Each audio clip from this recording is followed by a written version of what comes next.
Hello friends. आज मैं topic लेकर आया हूं न्याय दर्शन। ये हमारे धर्म से जुड़ा हुआ टॉपिक है। तो सबसे पहले तो मैं कहना चाहूँगा कि इस वीडियो के माध्यम से मेरा कोई ऐसा आशय नहीं है कि किसी भी व्यक्ति की कोई धार्मिक भावनाएं आहत हो। मैं न्याय दर्शन के द्वारा उन्हीं बातों को बताऊंगा जो हमारे ऋषियों मुनियों ने कही है, और उसमें भी कुछ ऐसी बातें कही गई हैं जिसमें तर्क को महत्व दिया गया है कि तर्क के आधार पर हमें चलना चाहिए, ना कि किसी बात को इसलिए स्वीकार कर लेना चाहिए कि वो वर्षों से सदियों से मानी जाती रही है परंपराओं के नाम पर। तो पहले भी मैंने 2 वीडियो वैदिक धर्म पे आए हैं। उसमें वैदिक धर्म का जो साहित्य है 2 भागों में बांटा जाता है उसको, एक श्रुति एक स्मृति।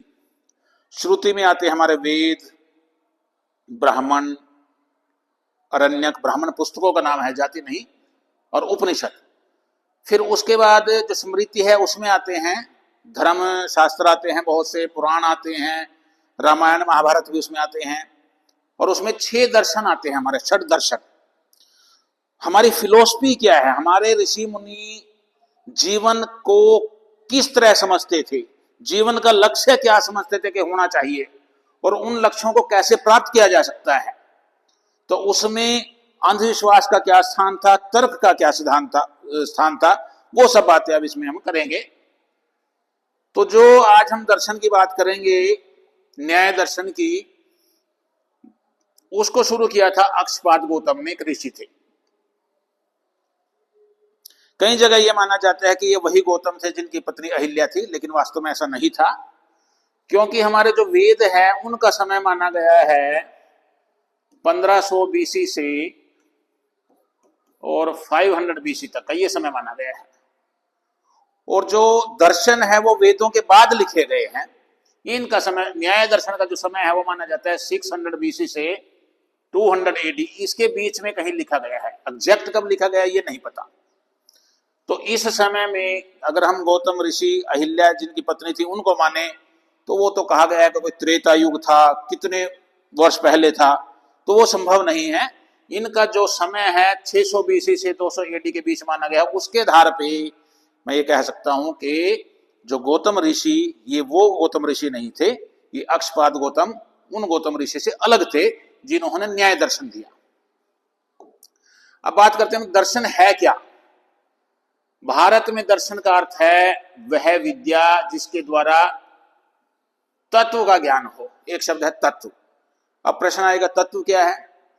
तत्व का मतलब है सत्य, वास्तविकता, यानी वो विद्या जिसके द्वारा हम वास्तविकता का पता लगाए, सत्य का पता लगाए, उसको दर्शन कहा गया है।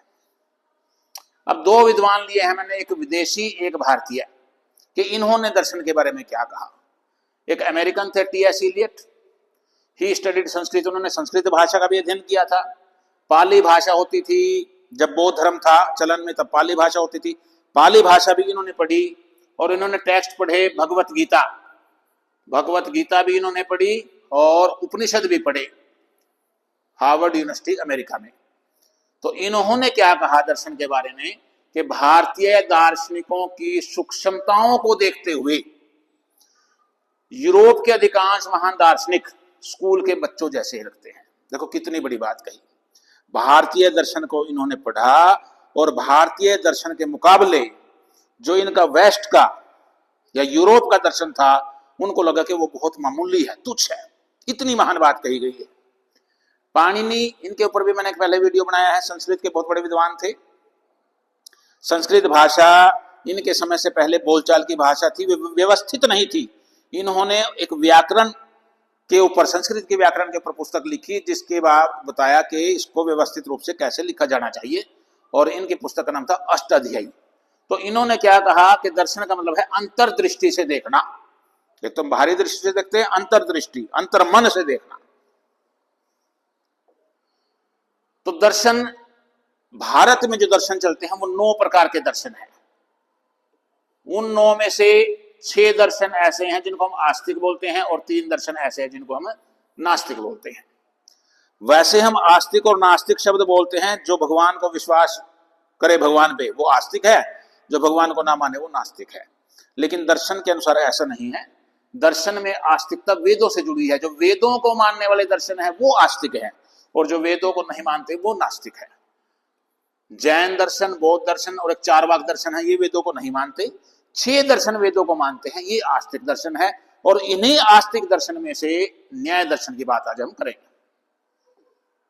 न्याय दर्शन किन्होंने शुरू किया? अक्षपाद गौतम ने। न्याय दर्शन पर आधारित जो उन्होंने ग्रंथ लिखा उसका नाम है न्याय सूत्र।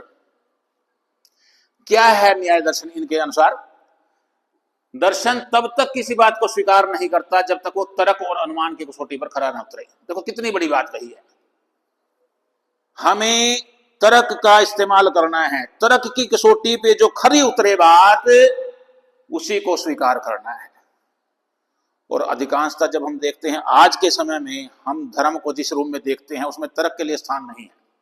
एक शब्द जो है आस्था, इस शब्द के नाम पे रोक दिया जाता है कोई भी प्रश्न करने से। मान लो कोई प्रश्न करे किसी बात पे, धार्मिक पे, तो उससे कभी आस्था का प्रश्न है, इस पे सवाल नहीं करना। और जब सवाल ही नहीं करेंगे, प्रश्न ही नहीं पूछेंगे, तो तर्क कहां से आएगा? तर्क तो प्रश्न से जुड़ा हुआ है, जिज्ञासा से जुड़ा हुआ है। प्रश्न पूछेंगे तो तर्क पैदा होगा। न्याय प्रमाणों के आधार पर किसी निर्णय पर पहुंचना, वो न्याय है। न्यायालय में भी यही बात है, एविडेंस के आधार पर ही हम न्याय करते हैं, न्यायाधीश न्याय करते हैं। तो ये न्याय दर्शन है जो तर्क की बात करता है। ये है हमारा हिंदू धर्म, ना कि उस रूप में है जिस रूप में आजकल हम पाखंड के रूप में इसको या अंधविश्वास के रूप में स्वीकार करते हैं। फिर इसी न्याय सूत्र पर कुछ विद्वानों ने टीकाएं लिखी। टीका बोलते हैं, मान लो कोई पुस्तक है, उसको पढ़ करके किसी दूसरे लेखक ने उसकी व्याख्या की, उसको सरलीकृत कर दिया, सरलीकरण कर दिया, उसको कुछ उसमें अपने अनुसार व्याख्या कर दी भी इस बात का ये अर्थ, क्योंकि एक ही बात को 4 व्यक्ति पढ़ेंगे अलग अलग अर्थ निकाल सकते हैं। तो कुछ विद्वानों ने न्याय सूत्र पर टीकाएं लिखी।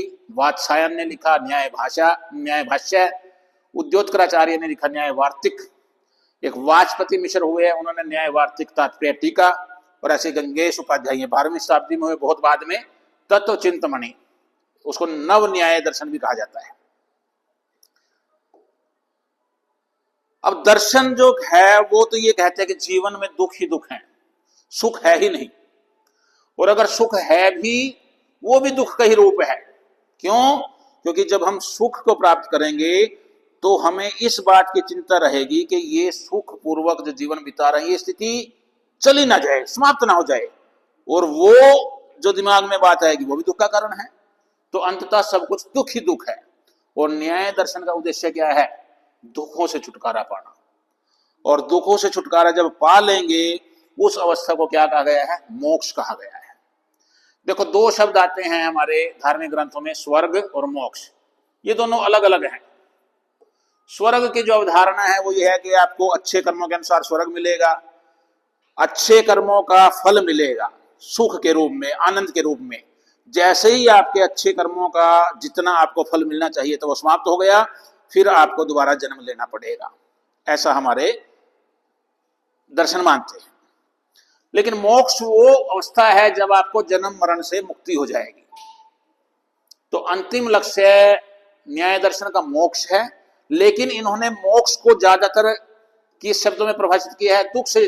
अगर हमारे सभी दुख खत्म हो गए तो हमें मोक्ष मिल गया। अब कैसे खत्म होंगे? दुखों का कारण क्या है भाई? मिथ्या ज्ञान, झूठा ज्ञान, अज्ञान। एक शब्द पकड़ लो, कोई अज्ञान, यानी अज्ञानता को समाप्त करना है।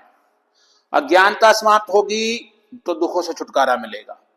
दुखों से छुटकारा मिलेगा तो अंतिम अवस्था, जो परम लक्ष्य होता है किसी भी व्यक्ति का, सभी दर्शन भी ऐसा कहते हैं, मोक्ष को प्राप्त हो जाएगा।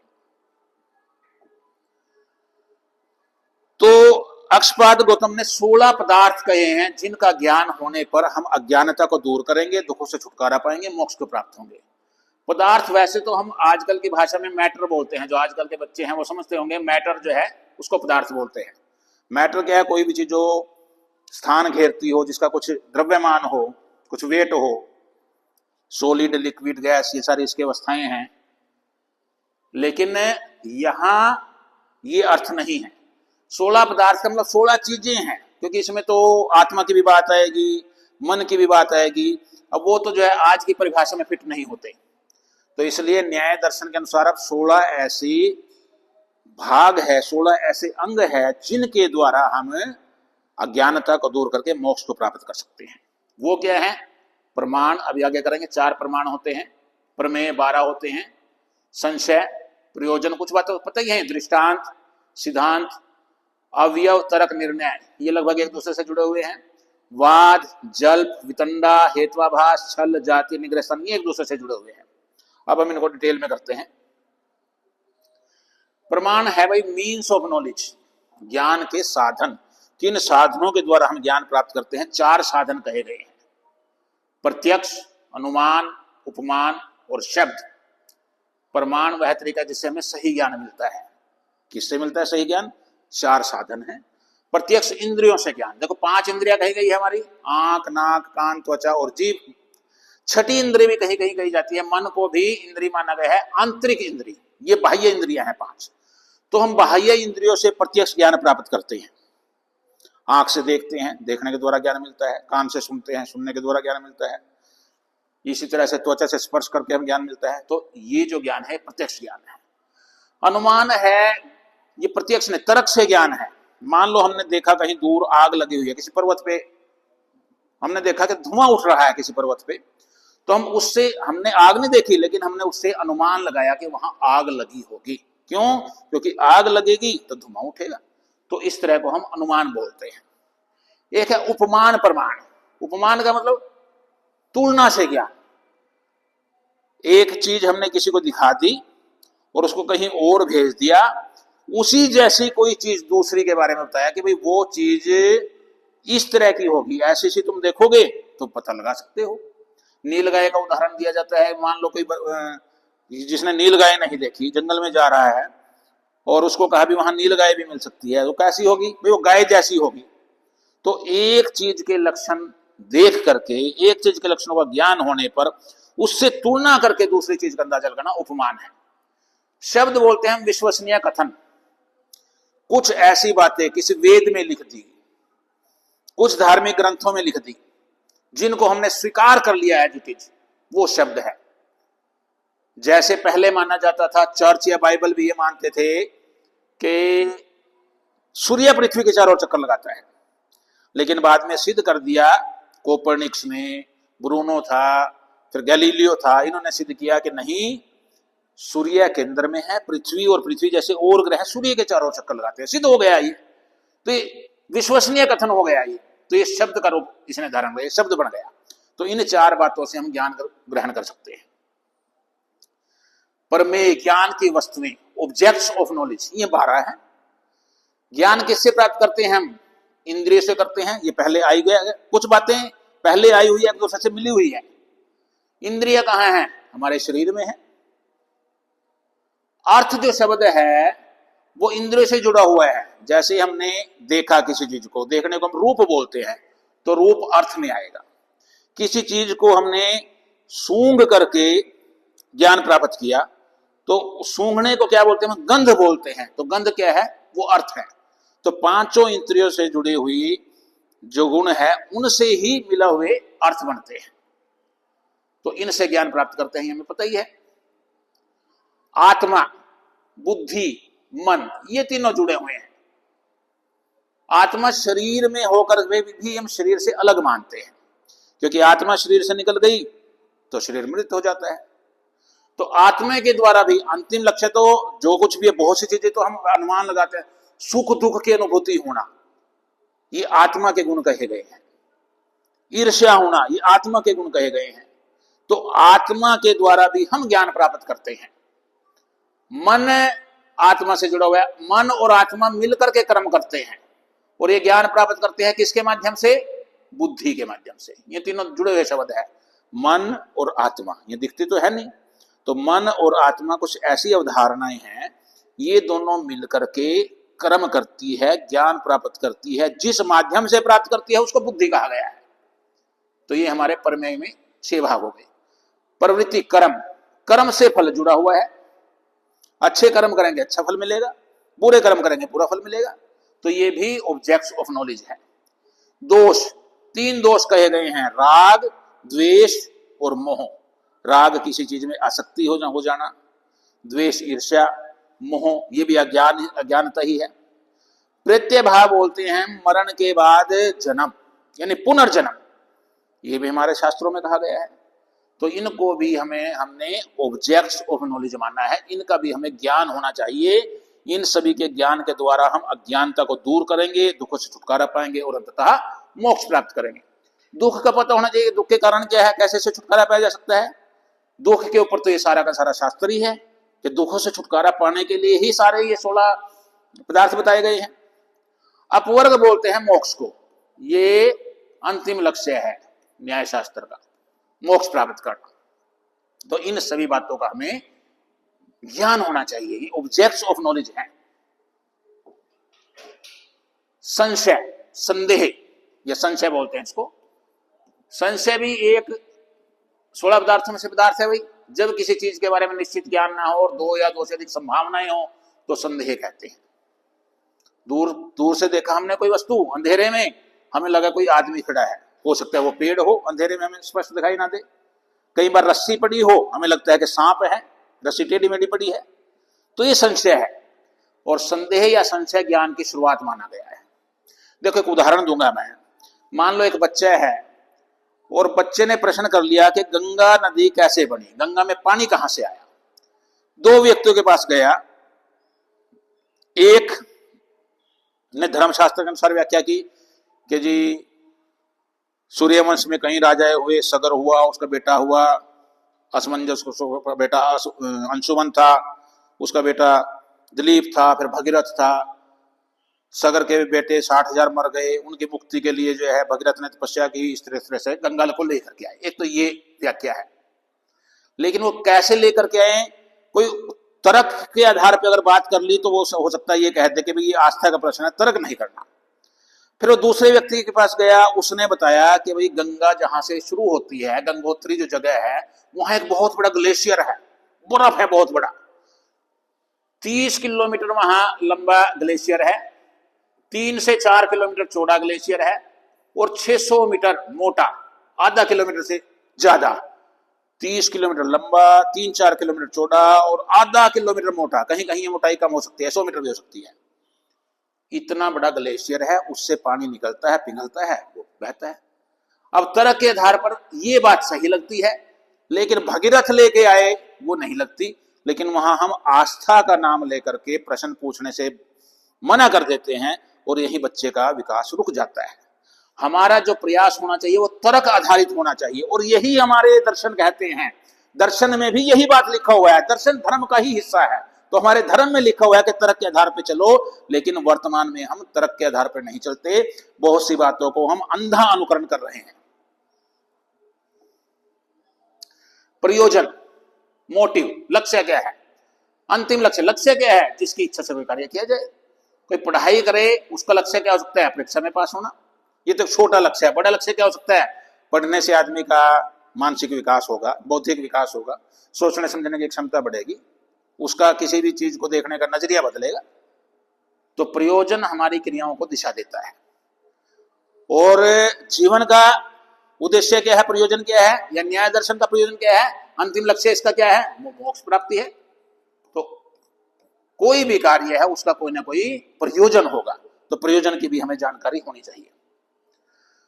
दृष्टांत, एग्जाम्पल, उदाहरण, न्याय में यह तर्क को मजबूत करने का आधार है, मजबूत करने के लिए प्रयोग किया जाता है। एक बात हमने कह दी, फिर भी जिसको हमने कोई बात कही उसके मन में संशय है, तो उसको हम 2, 3, 4 उदाहरण देंगे कि यहां भी ऐसा हुआ, ये भी ऐसा है, ये भी ऐसा है, फिर उसके समझ में जाएगा। हाँ, तो उदाहरण क्या करता है, तर्क को मजबूत करता है।